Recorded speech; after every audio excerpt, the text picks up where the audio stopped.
Get ready for an unfiltered dose of reality straight from the streets. Introducing the Ask a Cop podcast on YouTube. Join Daryll Triplett, a seasoned 30-year vet, as he dives deep into law enforcement. He's here to break down barriers and answer your burning questions. Curious? Visit askacop.live. Ask a Cop every Thursday at 8 p.m. Subscribe now at askacop.live. It's time to Ask a Cop.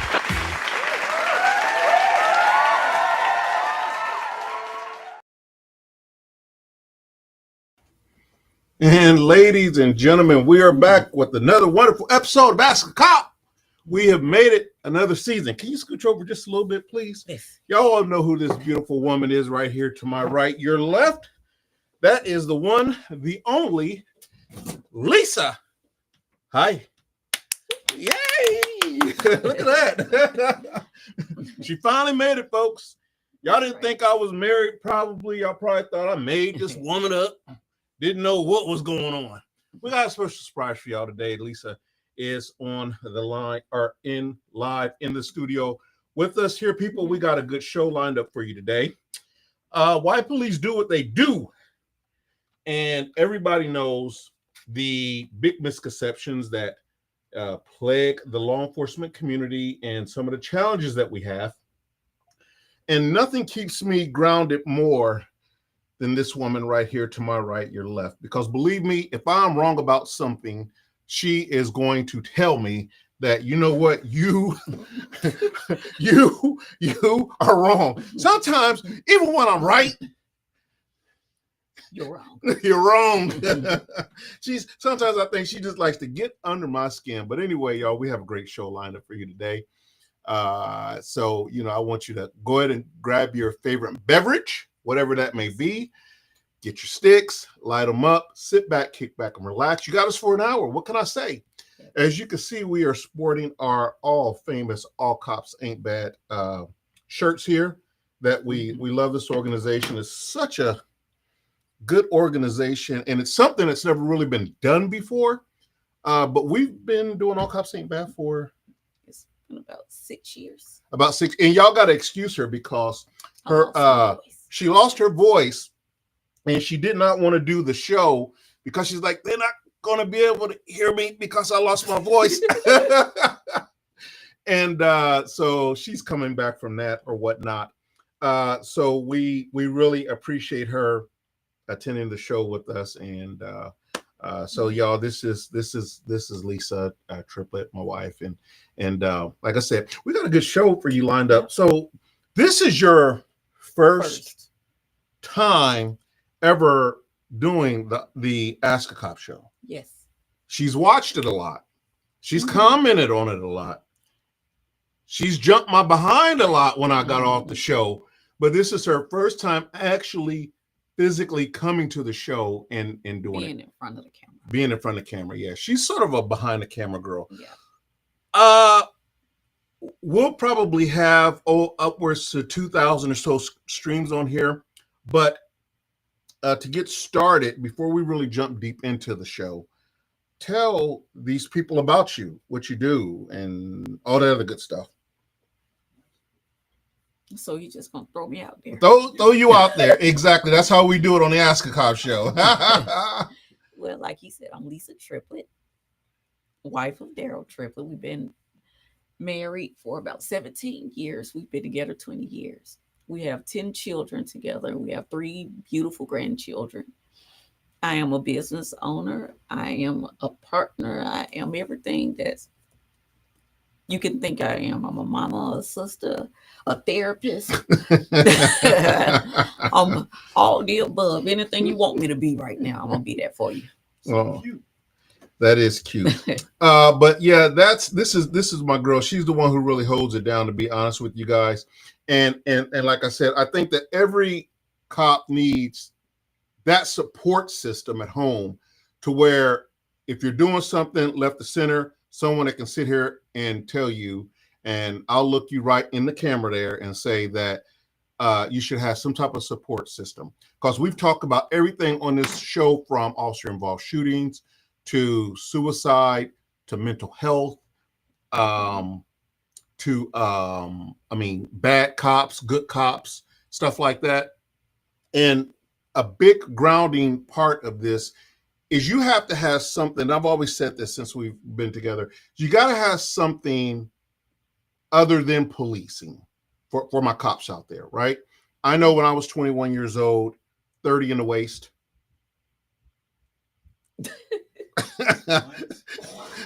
It's a 30 in the waistline when I come out the academy the first time. Mm-hmm. I could run like the wind, couldn't tell me anything, right? But I thought that's what it was all about, just policing, locking people up, taking bad guys to jail, stuff like that. As years go on, you start to really think that, there's got to be something more to this. And just thank God that I've had even before we met, I had a strong support system with my family. My mom's always been a big supporter. Her husband, David's always been a big supporter. My family's always been a big supporter, even though some of my family members were some of the biggest drug lords in Columbus, Ohio, but still they were great supporters. They only took out one life insurance policy on me. That I know of. That I know of. But you know what? God bless them. I love them to death. And like I said, it just makes for an even system. Yes. An even system. It keeps you grounded because you realize that there are bigger things than just policing out there. But more importantly, what people don't realize is there's a different side to this. So yeah, you're out there policing and all this other stuff, but what about the wives at home that's sitting there biting their nails, worried about you coming home? Have you done that or what? How does that work? Yes, I do. Well, I can't say do. I'm rolling my eyes right now, people. Because he's not on the streets like that no more. But yes, I did. It is nerve-wracking when you hear about different things and not knowing what situation he's gonna encounter that day. Have you ever like been at home and then watched the news and heard of a officer involved shooting and said, "Oh my God, wonder if that was Daryll"? No. Okay, well that's great. She loves me. No, because I track them. Oh, you track me. See, this is what I'm talking about, folks. This is the stuff that comes out on the show that everybody can see on the show right now. So everybody like and subscribe, please. Yes, I will know where you are, what you did last. If I don't hear something within a certain amount of time, then I worry. So there's never been a time where you're like, where could it be there? Right. No. Oh, wow. Okay. No, because I don't know if that's good or bad. He checked his email 5 minutes before that. So unless he was sitting out that final email and pow, got shot right in the butt. Oh boy. Well, I'm gonna tell you now, folks. We have what does that say? How many people on now? 900. So we can see that right here. See that 962 eyeballs on us right now. Everybody. So in case you're just joining in, this is my sister, Lisa Triplett. Sister wife. My sister wife. No, this is my wife, Lisa Triplett. And she's gonna she's joining us on the show, and she's gonna be on a couple more episodes also to really get this thing done and where we need to be. You guys already know you can always hit me up at Daryll@askacop.live. If you have any questions, comments, or concerns, this is the place where we can address them. So we're up to 1,180. Everybody, please share the live. Share the live. We're going to add Ask a Cop's wife. Ask a Cop's wife. Okay.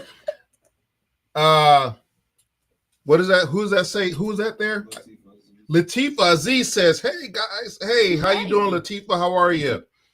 Latifa, tell all your friends, go to the channel, please. YouTube, like it so you get our alerts every time we go on live. I'm very excited to announce real quick, and then we'll get on to our commercial break because I know I'm running over time just a little bit. We're very excited to announce that we have a new network that we'll be working with. Now, it's not a new network, but it's new as far as introducing the Ask a Cop show to it. It's VH2 Networks, which we will be moving the show to. We're going to still do it on live here. We'll still be the same platforms and everything like that. We're still going to keep the same show format, But this will also, and it has been picked up by VH2 Networks to be aired on VH2 Networks. Now they are revamping their website now. So look for that to come in the next following week. So we're going to be on a whole new different platform. Roku. Yes. The streaming app, all streaming apps and stuff like that. You'll be able to download the app for VH2 Networks, which you could be able to find the show on. So I'm really, really, really excited for that right there. I'm really excited for that. So we may have one more other person joining us live here. He's been a guest of the show, but until he joins in, then we'll announce him. You'll know who I'm talking about. He's an old friend of the show. Until then, I want to welcome my wife, Lisa, to the show. God bless you. You've been whatever.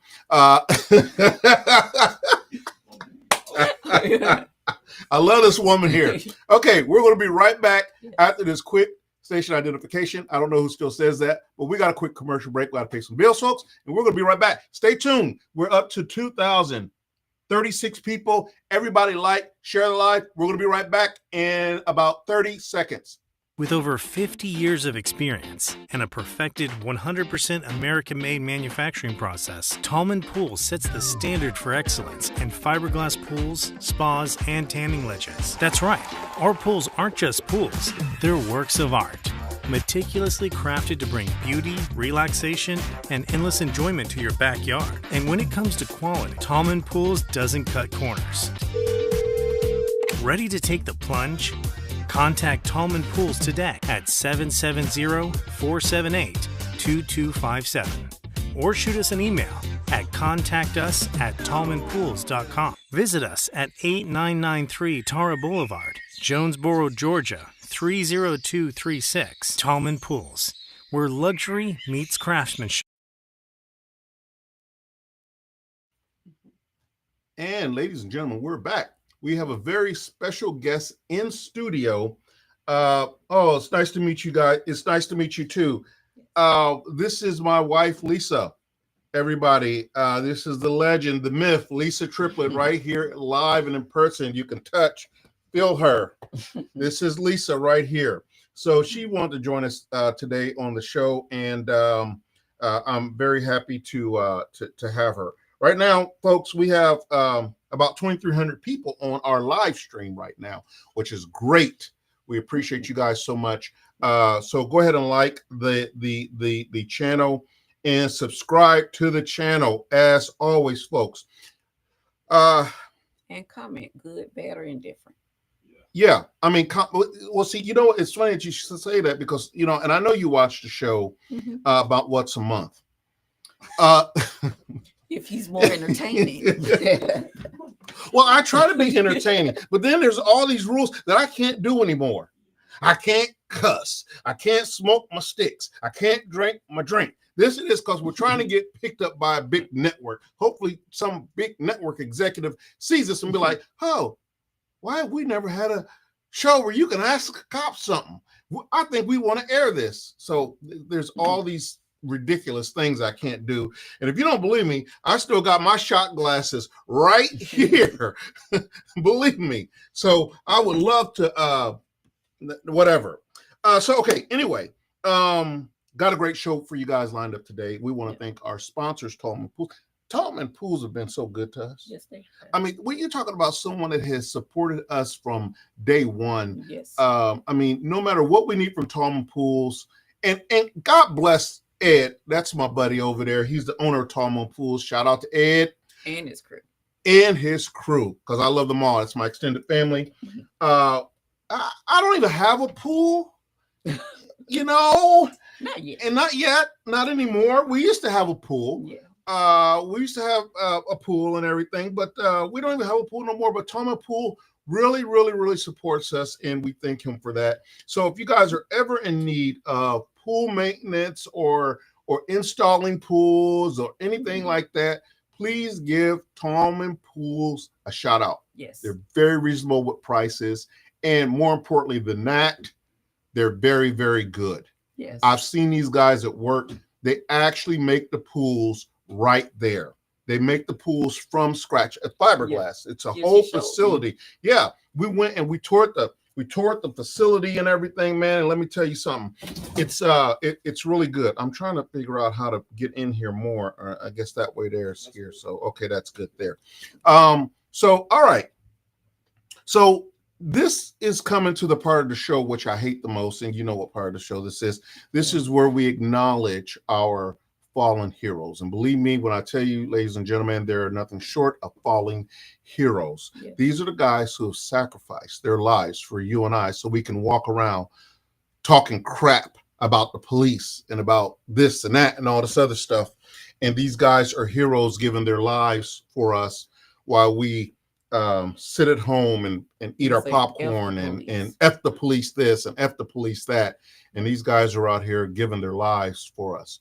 So we will always, as long as I'm with the show, pay tribute and respect to these fallen officers because they're nothing short of heroes. We will have 1 minute of silence and we will come back with a special guest.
Okay, and we are back giving tribute to our fallen officers.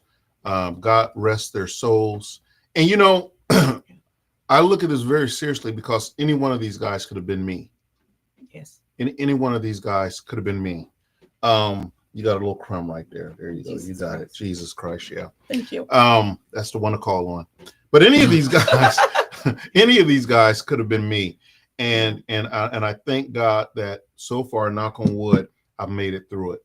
Doesn't say that tomorrow may be a different story, but as of right now, I've made it through without a scratch, except for that time I fell down those steps and got that big bump on my head, chasing that girl that was wanted. But other than that, I've made it through pretty good.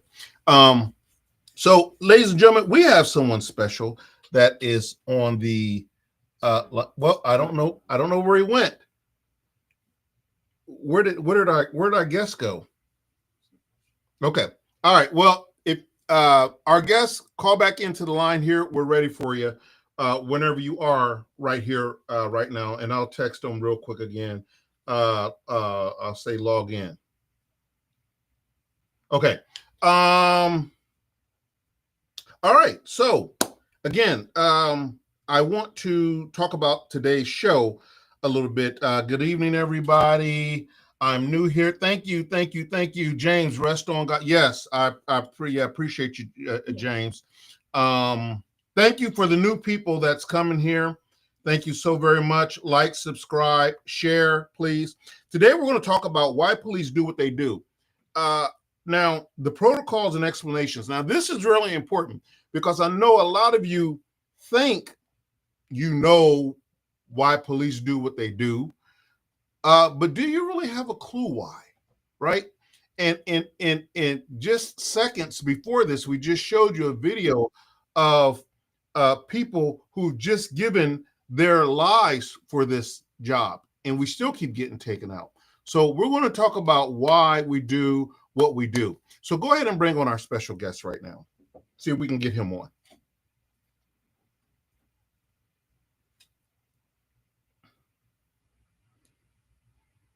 And I don't know where he's at. Dave Simon, are you there? Yes, he's frozen. Dave, are you frozen? Okay, well, everybody listen. While he's working his issues out on his end, we have a special guest, Dave Simon, no stranger to the show. good guy, very knowledgeable guy. And he's always willing to come in and comment with us whenever possible and things like that. So you guys tell me, why do you think we do, some of the things that we do? Because there's a lot of things, like, for example, like on traffic pullovers, Yes. people always ask, why you got that bright light in my eye? I can't stand them, right? Well, there's a reason why we do that. There's a reason why they put the lights on our cars. Hey, there he is, Dave Simon in the flesh. He's on the job, actually. Dave, how are you? Oh, he's lacking very, very, very. His video's lacking there. But y'all, I wanted to invite Dave on the job. Dave, can you hear us?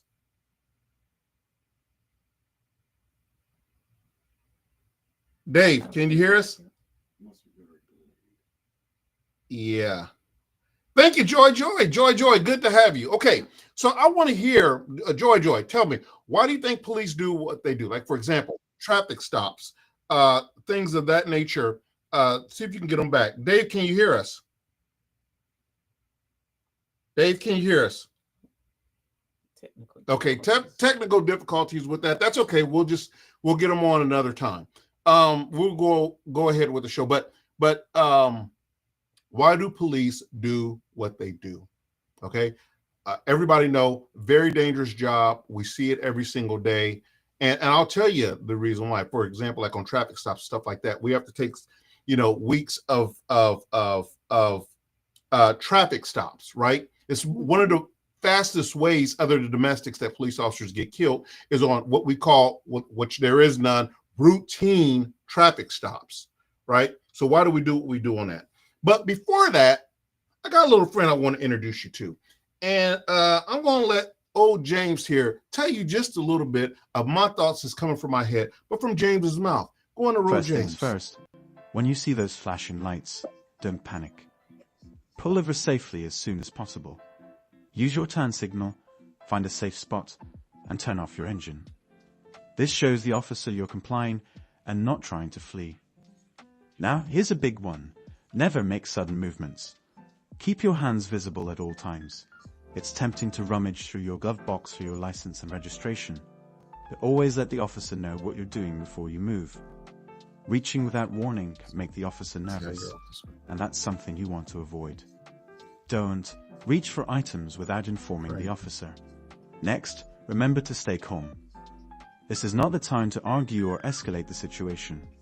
If you disagree with the officer, stay respectful. Getting out of the car or raising your voice can make things worse and increase the risk of misunderstandings. Misunderstandings. Remember, on traffic stops, the first thing I always tell you to do, just like James is telling you to do, only one thing he's missing is I always advise people, cut your light on inside the interior of your car. Put both hands, 11 o'clock, 1 o'clock, so that cop can see your hands. Already have your license out in your left hand. That's closest to the window, right? That way you're giving them your license. There's no afraid of moving, stuff like that.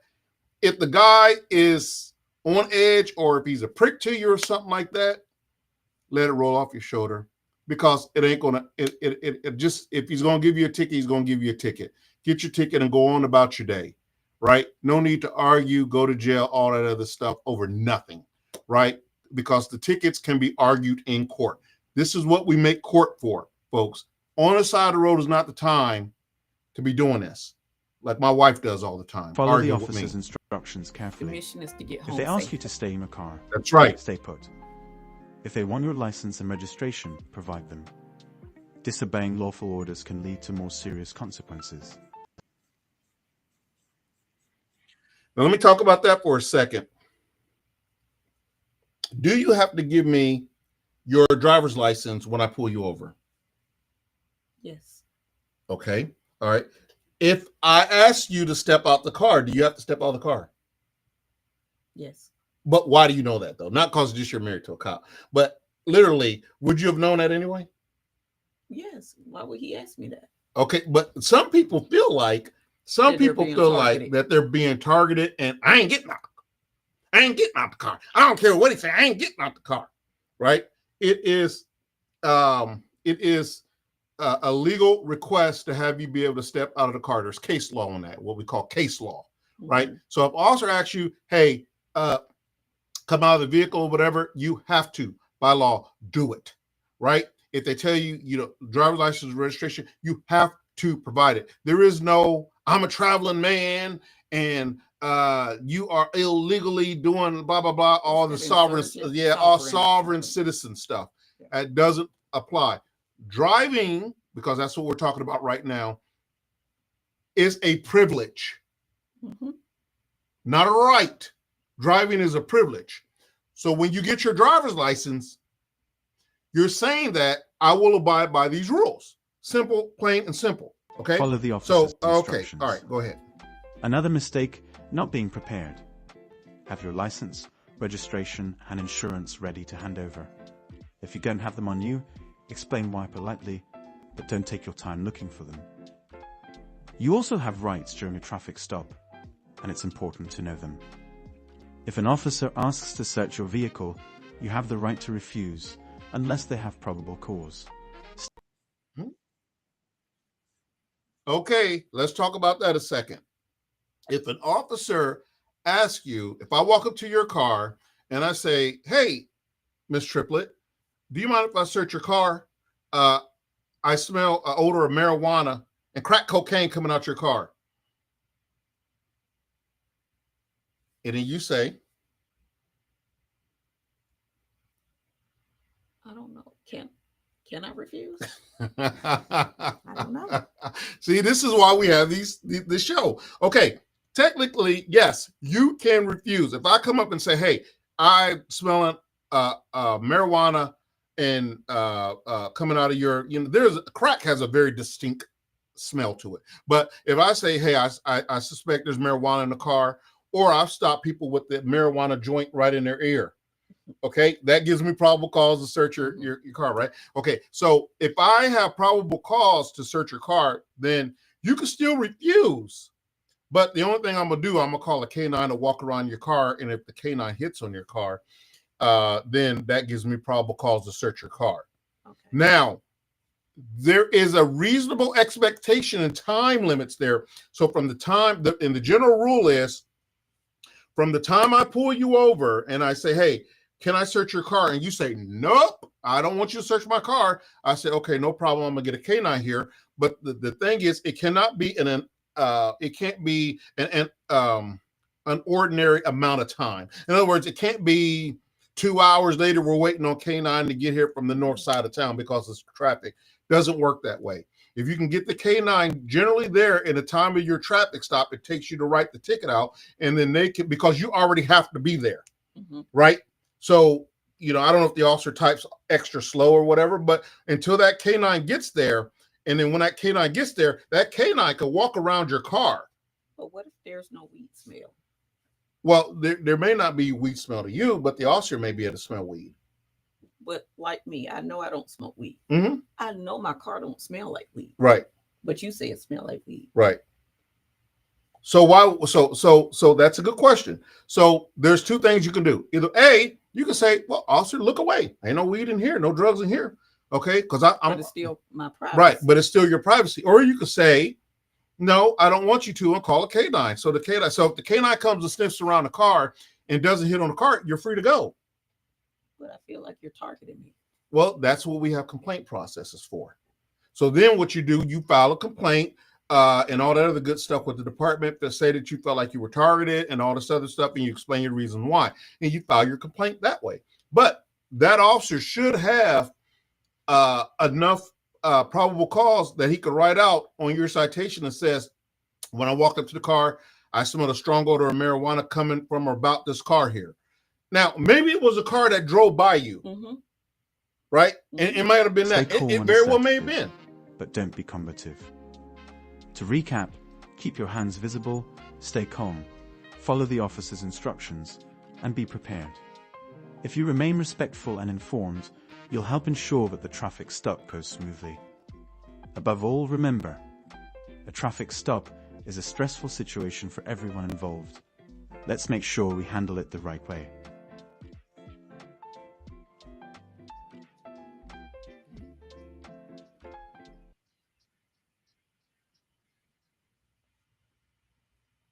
Okay.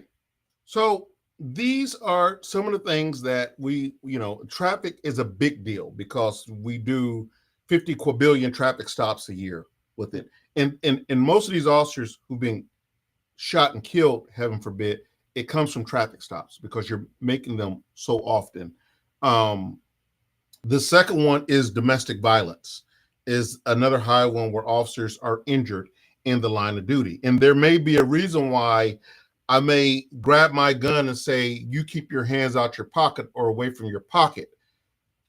Because again, you got to think, I don't know you, you don't know me. Yeah. I don't know if she's the aggressive one or he's the aggressive one. I don't know who it is. I'm a third party. You called me to your stuff. So I don't know. So you got to think that when I get there, that I'm a third wheel in this whole orchestra thing that y'all got going on here. And I don't know what's going on. And another thing, women, I don't care about your tears. Oh, yeah. I don't care about your crocodile tears. I got to figure out what's going on and be safe. But the first thing is going to always be safety first. Safety first. So always be cognizant of when you're dealing with this. And we're going to get into a little bit of the slides that we have here for you. Safety first. And then after everything is safe, then we can sit down and we can start going through what all happened and why this SOB did this or why this B did this. And you want a divorce here and he's doing this to the neighbor here and all this other stuff. We can get in all that. But first off, what you got to do is be safe first. Okay. So we have our slides here. And one of the things is, and the way that we usually do this, triplet and triplet. I read a slide, you read a slide. I read a slide, you read a slide. And then we'll debate on the slide or whatever, okay? Understanding police protocols and procedures. Go ahead to the next slide. Okay. You want to go first or would you like me to go first? Ladies first or gentlemen first? No, I don't care about all that. Go first. Oh, okay. All right. Introduction. Overview. Police officers follow protocols to ensure safety. Remember, we talked about this, safety, and to uphold the laws and protect citizens. So the first thing is going to always be safety first.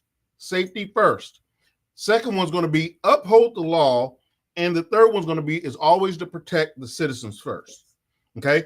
So you got to think, again, you called me. I didn't call you. I was sitting at probably somewhere feeding my face. You called me.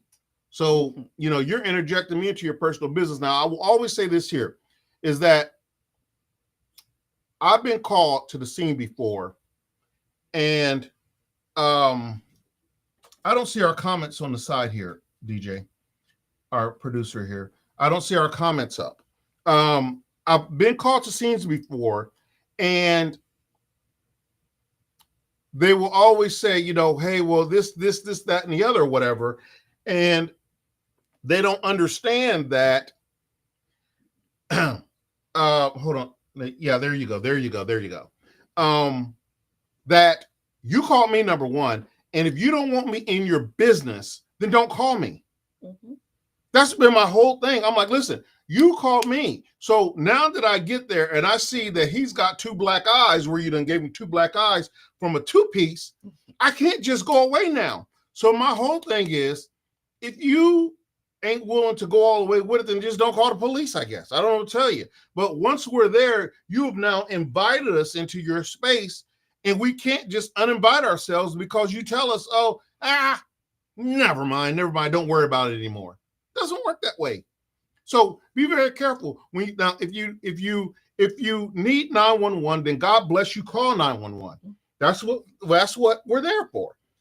Have you ever went on a job and the woman called on the guy, but come to find out the guy, she started it, but then she want to say he has warrants. Mm-hmm. All the time. Matter of fact, I had one night. I mean, I was sleeping good. I'll tell you this. I was sleeping very good when 911 radio woke me up, and it was a domestic, and it was just like that. We get there, and I get there. I says, what happened? And this lady comes down, and she's got her moo. Is it a moo? the long gown. What is it? A tutu, muumuu? A muumuu. She got her muumuu on. I mean, she got the flippers, the house shoes on. The what's the thing? The bonnet on. I mean, the whole lazy sleeping woman look like right there, right? And she says, so I get there and sure enough, this guy is on the couch and he's got a black eye, a busted lip, and the guy is drunk. I mean, he's drunk as a skunk. And I asked the lady what's going on. And she said, and she starts, with the crocodile tears. I'm so sick and tired of him. He takes my car. He goes screw other women. He spends all my money on other women. She's giving me this long list of things that this guy has done. He took my car, so he just came back in at 3:00 in the morning. And I was so upset. That's right. I sucker punched him right in the eye. Bam! I hit him right in the eye. You damn right I did. That's exactly what she said. And when she said that, it woke me up because I was asleep up until that time, right? It woke me up and I was like, whoa. I was like, did she just say what I think she said? So I was like, okay, cool. And I was like, okay, you repeat that one more time. And she went through the whole dramatic thing again. And she said, that's right. I hit him right in the face. I'll punch him right now because he going to quit disrespecting me. Her muumuus and bonnet shaking all over the place and everything. Okay. So I asked the guy who's drunk there on the couch, and legitimately he's drunk. First thing I wanted to know, I was like, how'd you get here? And what did he say?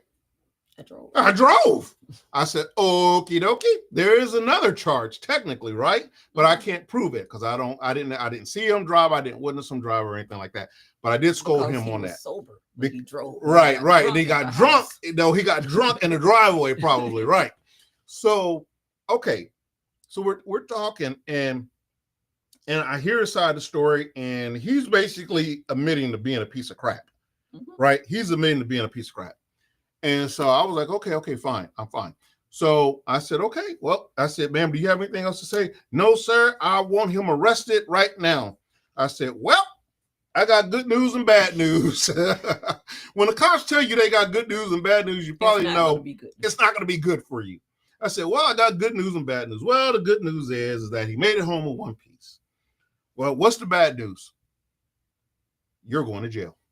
Why am I going to jail? I ain't did nothing wrong. You ain't taking me to jail. And then here he goes. He stands up. You ain't taking my wife to jail. And so I told him, I said, if you don't shut up and sit down, Mr. Budweiser, you're going to go to jail, all right, for drunk and disorderly, and you're going to jail for domestic violence. So it doesn't just work when you want it to. When you want it to, okay? The law is the law. So this is what I'm saying. Whether you steal a car and you run from the police and get shot by the police, or whether you're on a domestic violence situation and you invite me into your house to handle a problem apparently that you can't handle, because if you could handle it, you'd handle it. You wouldn't be calling me. So yeah, to answer your question, I have done that, and I've almost had to take them both to jail, but thank God he calmed down. But I did end up taking her to jail, bonded, flip-flops and all. So that was that. Okay, next slide.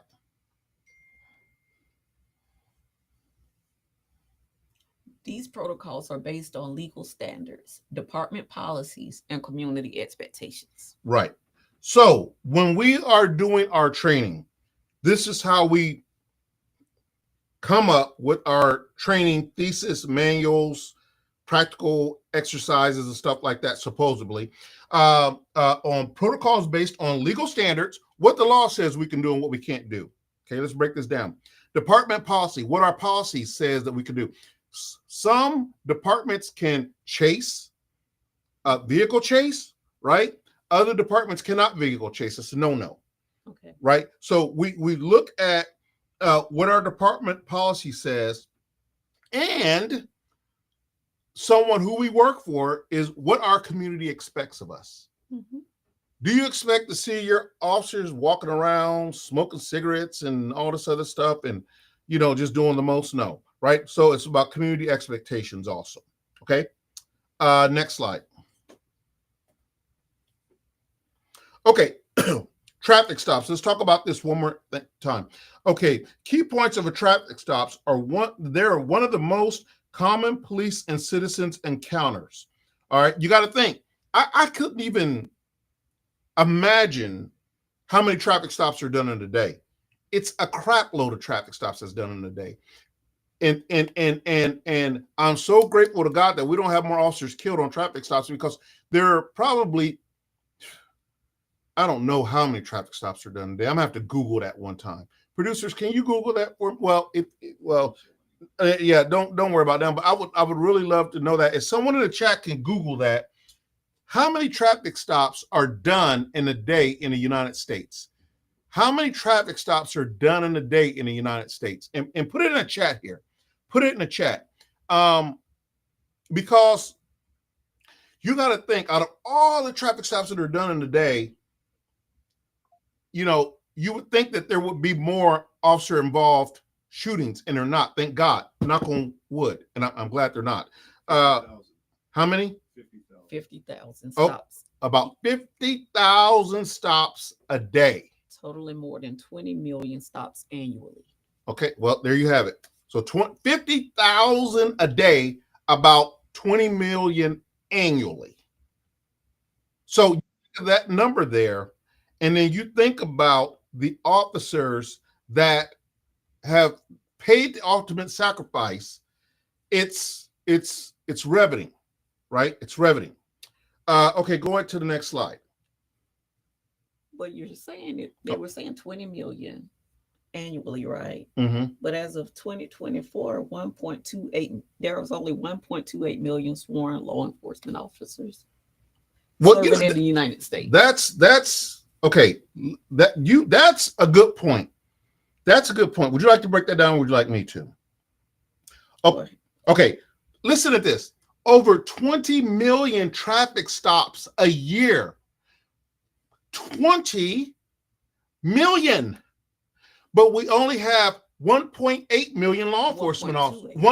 1.28 million law enforcement officers. That's a lot of traffic stops a year for that little bit of many of officers.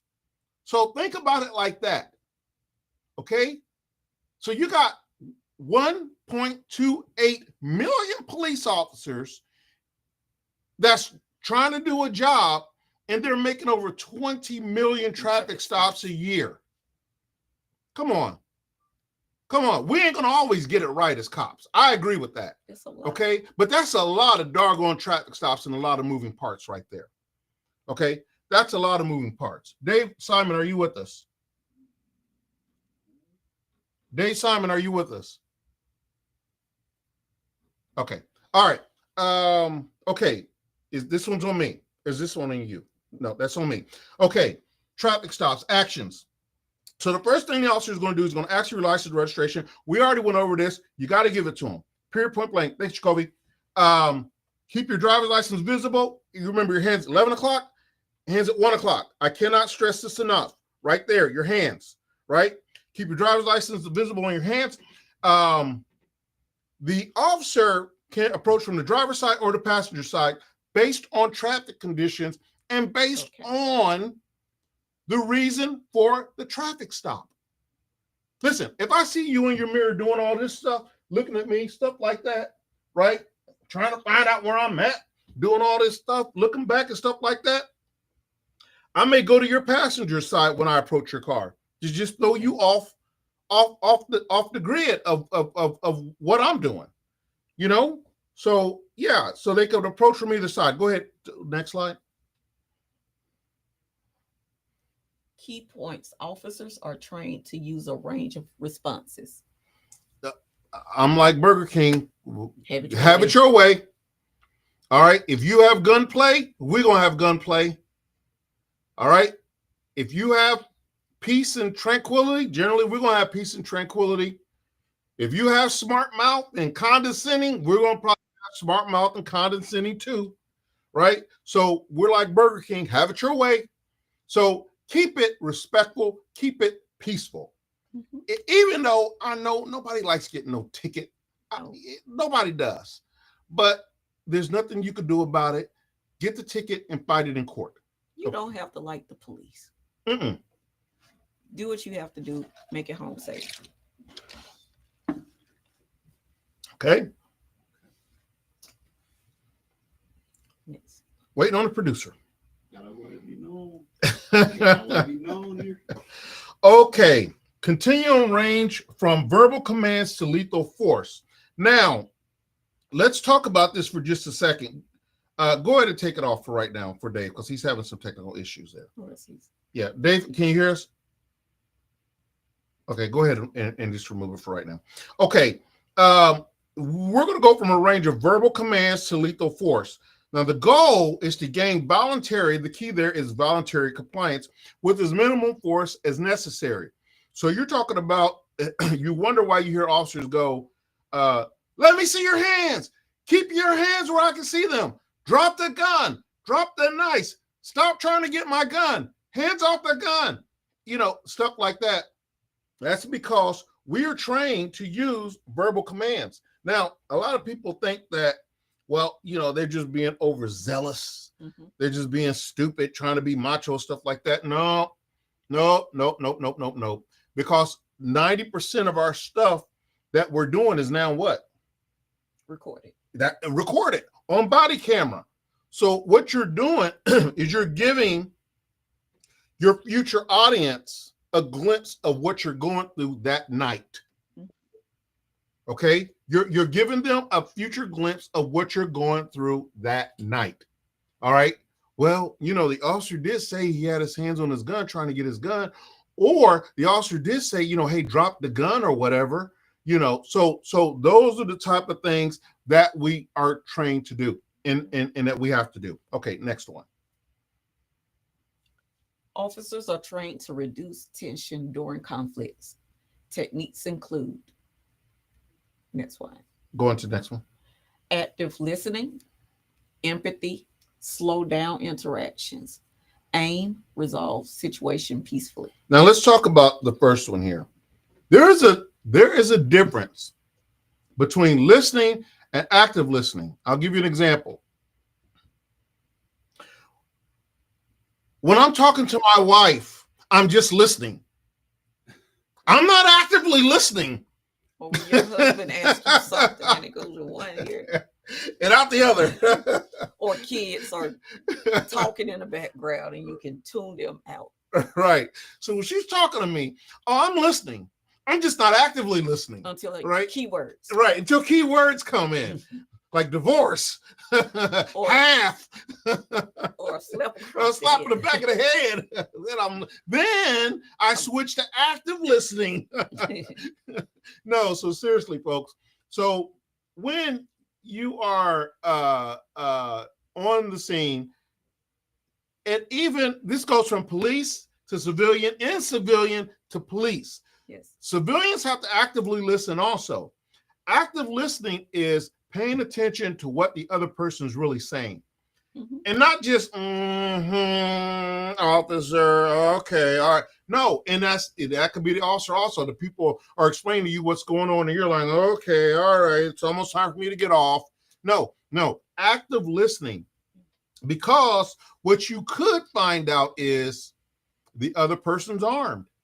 Mm-hmm. The other person may have a warrant. There may be a dead body in the back.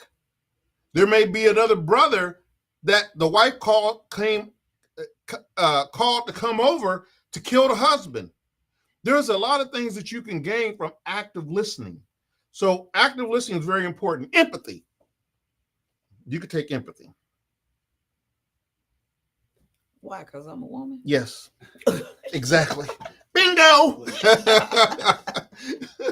No, but empathy is something that you got to have. You know, I'm not saying that, you know. Try to feel for the other person. Right. I'm not saying that, and my mama just died, and my daddy just died, and my dog just died, and I'm getting put out, and my electricity just got cut off. And like, yeah, he's still getting his ticket. Right.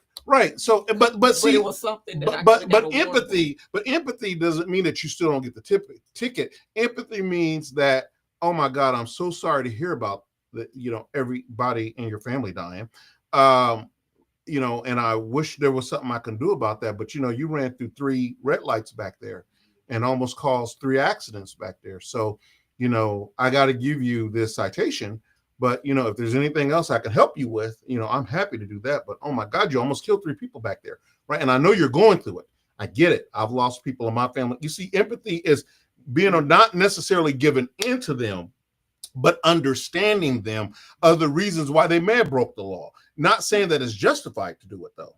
I've had that happen before, right after my brother passed away, and I was driving, and I didn't know that my lights weren't on. Mm-hmm. So I'm driving down the street, and I got pulled over.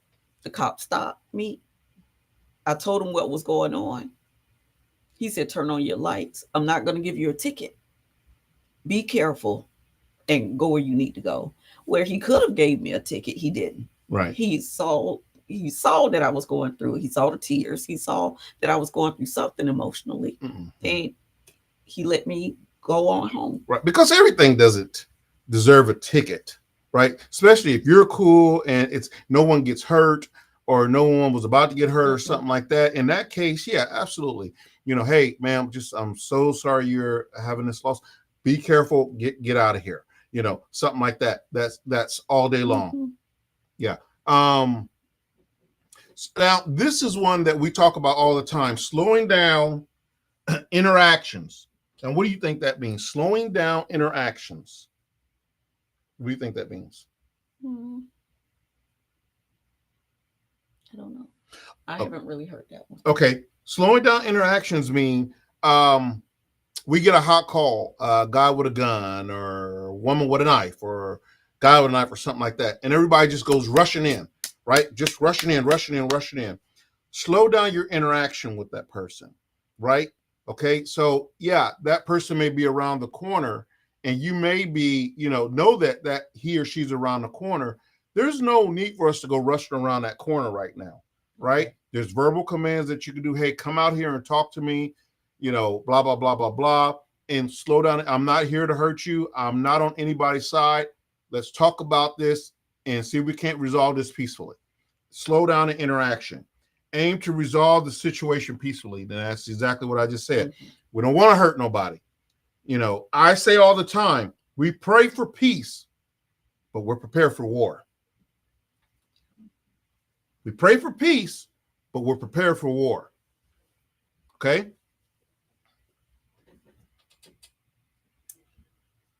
Okay.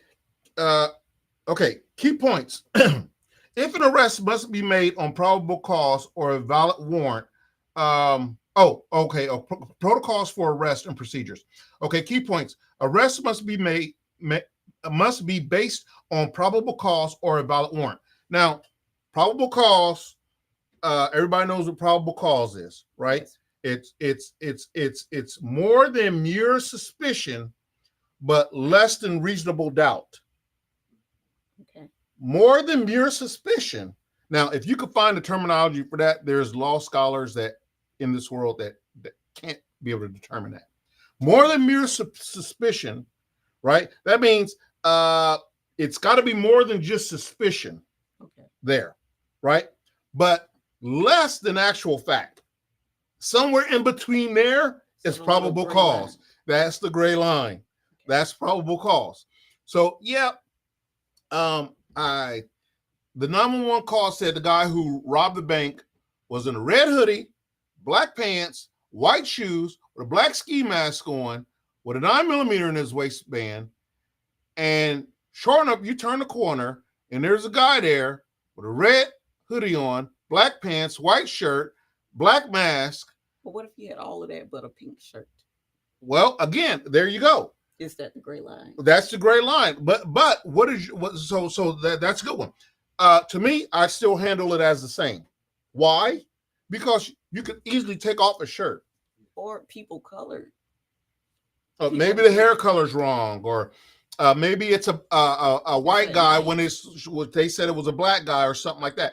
Things that you cannot readily change, you got to take that into consideration. If they say it's a heavy-set black male, 300 pounds, 6'1", and you go around the corner and see a black male 105 pounds and he's 5'4", well, then you probably know, hence probable cause, probably know that's not your guy. Yeah. Right? That's why it's probable cause. Okay. A valid warrant. Okay, we're going to talk about a valid warrant. An officer must identify themselves when feasibly possible. This is why they give us these little shiny things called badges and these little uniform things that got police on the back of them. So sometimes you may not be able to. It just may happen just that quick, right? Yeah. So when you can, they should identify themselves. They should inform the person that they are under arrest. Hey, stop, you're under arrest. Then he's taking off running. And here we go now, got to run after this guy. And then you should use or try to use, and it's recommended to use reasonable force if necessary. So that means reasonable force is what it takes to get someone down and in handcuffs. Okay. Once they get down and in handcuffs, then the force stops. All right? Or supposed to. It's supposed to. Right. If it doesn't, then you're in trouble. So you can't sneak that last punch in because this guy punched you in the face once he's handcuffed. Yeah. Which I know sounds like something somebody would do if they were an officer. No. Okay. No, you wouldn't know. Okay. All right. Protocols number 5, community policing. Focuses on building relationships and trust. Well, what does that say right underneath here? All cops ain't bad. Bridging the gap between the cops and the community. That's what this says right here. Go ahead. And officers work with community members to solve problems. That's almost sometimes an impossible task because sometimes some community members don't understand what we go through as cops, right? But our aim is to always educate and let them know what we go through as cops so that will form some type of traction in their memory to be able to know what we go through as cops and stuff like that, and for them to have empathy on us when things happen like that, So yeah, absolutely. Protocol number 5, community policing. Examples: foot patrol, youth outreach program, neighborhood meetings. Now, I could tell you, foot patrol is a lot of things that we've gotten away from over the years. I've noticed. Yeah, because things are just so fast paced now. You got 911 calls coming in left and right. There are some bigger cities like Atlanta and stuff like that have foot beats on there, and some foot patrol areas like in the parks and stuff like that. But generally, as overall, where our day or my day was, coming back, it was nothing to park your patrol car and get out and walk, a block or two and stuff like that. You can see more things. You're engaged with the community. You're engaged with the youth. And, you're engaged with the neighbors, and you get to know the people in the neighborhood too. You know who belongs where and who don't belong where and stuff like that. And people come up and give you all types of information. Neighborhood meetings and stuff like that. It's always good to attend those things also here. Okay. All right. Next one.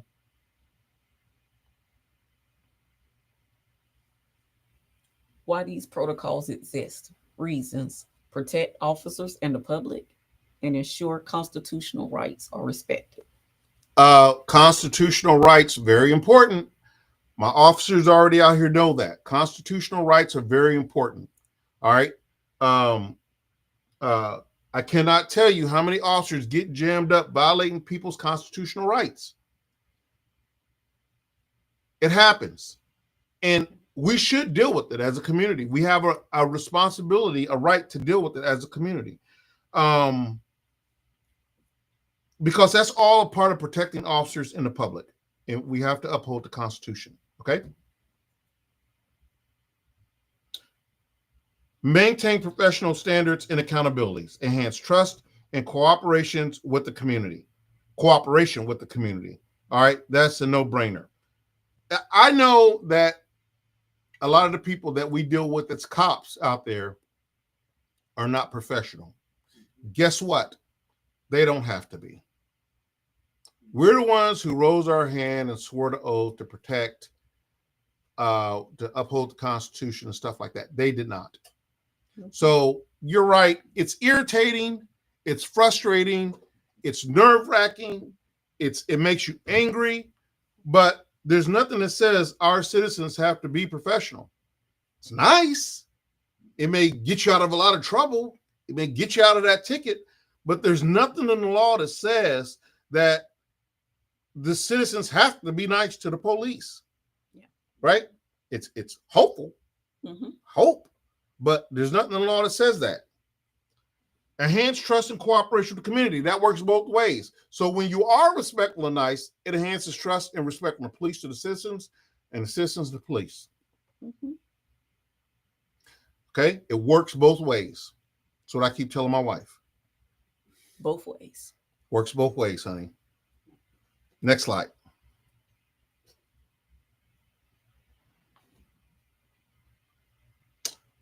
Challenges and criticisms. Oh my God. Points. Balancing safety and rights can be challenging. It can be. Because to the untrained eye, someone may be like, well, why he got his hand on his gun? Mm-hmm. Why he got his hand on his gun? Why he got his hand on his little gun? Right? You just messing with them. Right. You just messing with them. Right. But No, what you just rob such and such. But that's right. What you don't know is he just pulled an armed robbery, or he may just shot someone or killed someone or aggravated assaulted someone or running for a warrant or something like that. So we have to balance safety and rights can be challenging also. Hey, how you doing? Y'all join in, relax, get in, relax. Okay. All right, next slide. We're almost through this. Misunderstandings or lack of transparency can cause distrust. Importance of ongoing training and reform. Have you ever had a thing where you had a misunderstanding with, other than me with a cop? Have you ever had have you ever had a situation where you had a misunderstanding or a lack of transparency that can cause distrust with like police and stuff like that? Other than you? Other than me? No. No. Okay, that's good. Good. I've been blessed. Yeah. Well, you're not a rebel rouser. You're not a hell raiser either. Well, everybody that gets stopped aren't rebel rousers either. No, they're not. And most of the time, we said 50,000 traffic stops a day. Most of the time, the traffic stops goes good. Mm-hmm. It's that 1% that doesn't go good. It's that one idiot. The media, right? highlights. And the media is going to blow it out of control. Importance of ongoing training and reform. We know that.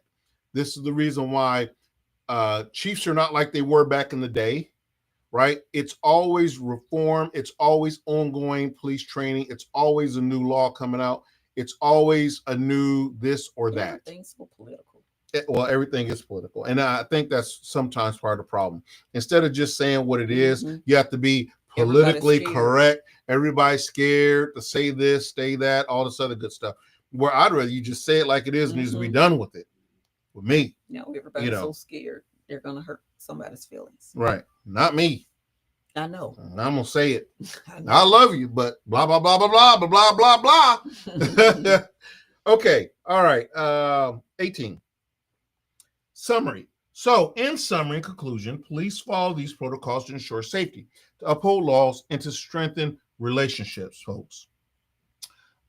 This is very, very, very important that we understand this. And I know we've talked about this before, and we're going to continue to beat the drum on it because we're talking to that 16-year-old who may have just gotten their license, and they don't fully understand why they're being pulled over, that the police can pull you over, what authority does the police have when they pull you over, what you're obligated to do when the police pull you over, how do you act when the police pull you over, what do you tell, do you get on the phone, do you call mom? A lot of the young people, they will do that. As soon as you pull them over or whatever, the first thing they're doing, they're reaching in the center console, which could be a gun or it could be a cell phone to simply just call mom and dad.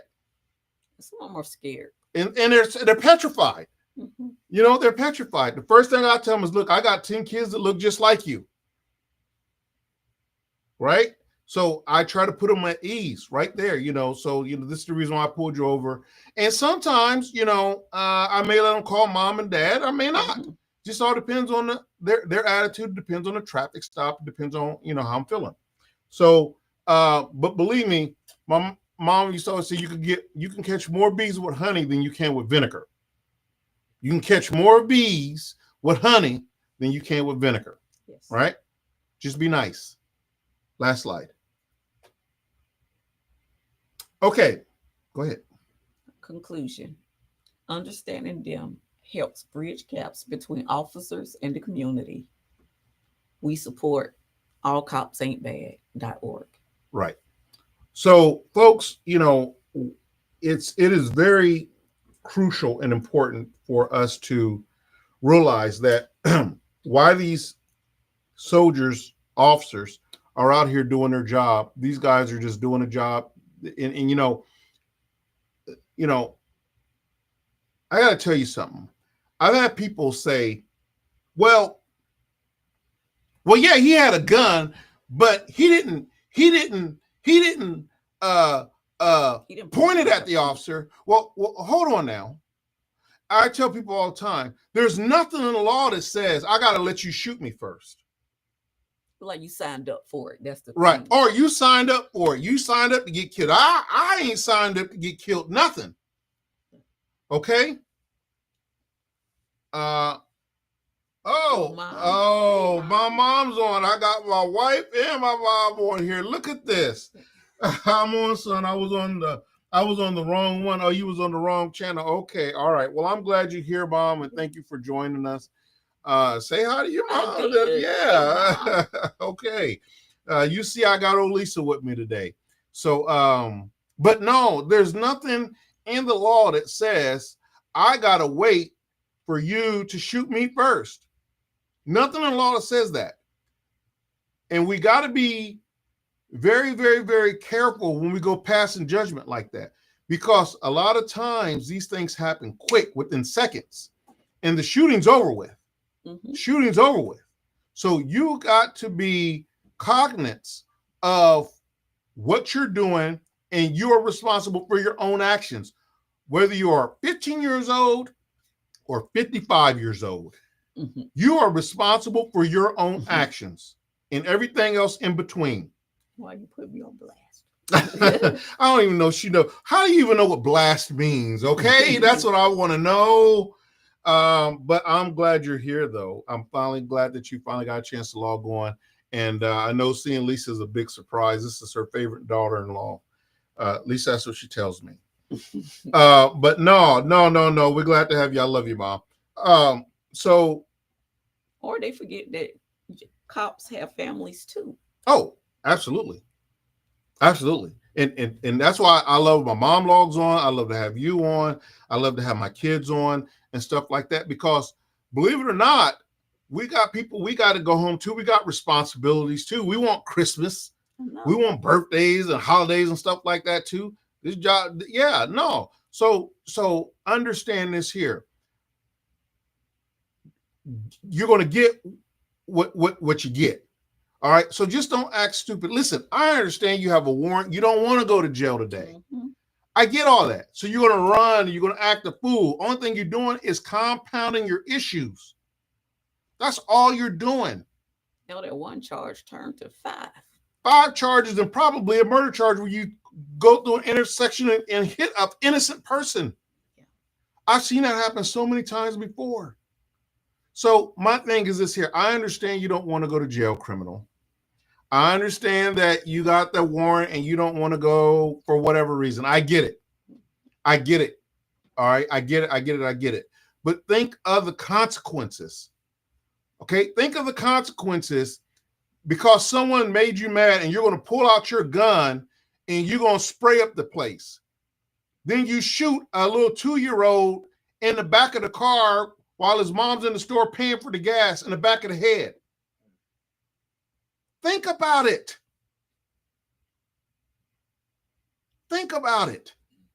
And this is the reason why we do this show. Because if no one else is going to tell you, we're going to tell you on this show, don't make a stupid decision. That's a stupid decision. Put the guns down. Put them away. Think past right now. Right. Think past right now. Because what you do now is going to have a consequences for the rest of your life. Yes. Now, you may think it's cool and, I'm a gang member, this and all this other stuff. It ain't going to be so cool when you're in that damn jail cell. And all your friends leave you. And everybody leave you. Ain't nobody putting no money on your books. Ain't nobody come see you. Ain't no rap songs being played. Ain't no girls falling out the ceiling on the pole in bikinis and all that other stuff. Ain't none of that happening. Nope. All you're gonna do is be in a 5 to 8 foot by 8 foot cell with a metal bunk, a metal toilet by yourself. Yeah. And you're going to have plenty of time to think about it for the rest of your life. So put the guns away. Stop the senseless killing. And talking to our community, Black people, when our kids do something wrong, we need to start holding them to the fire. There are consequences for every action. Single thing that you do. We've raised 10 kids and we hold their feet to the fire. You go out here and do something stupid, you're going to get what you get. All right? So it has come to another episode. I could do this show all day long if they would let me. They won't let me, though. We've come to another episode of the Ask a Cop.live show. Like and subscribe. You can always go to askacop.live. Comment. And thank you guys for tuning in on the live. We do this live, so what you see is exactly what you get. Again, my name is Daryll Triplett. This is my wife, Lisa Triplett. Until next Thursday, we'd like to thank you guys for coming. Love each other. Be kind to each other. And we'll see you next Thursday. Bye. Hello, everyone. It's Daryll Triplett with All Cops Ain't Bad. I just want to take a moment to thank each of you for your continued support. Whether you're tuning into our podcast or attending our events or making a donation, you are making a difference in the mission of All Cops Ain't Bad. So thank you for being with us. Let's keep pushing forward, bridging people together, and continuing this important work. Together, we're stronger. With over 50 years of experience and a perfected 100% American-made manufacturing process, Tallman Pool sets the standard for excellence in fiberglass pools, spas, and tanning ledges. That's right, our pools aren't just pools, they're works of art. Meticulously crafted to bring beauty, relaxation, and endless enjoyment to your backyard. And when it comes to quality, Tallman Pools doesn't cut corners. Ready to take the plunge? Contact Tallman Pools today at 770-478-2257 or shoot us an email at contactus@tallmanpools.com. Visit us at 8993 Tara Boulevard, Jonesboro, Georgia 30236. Tallman Pools, where luxury meets craftsmanship.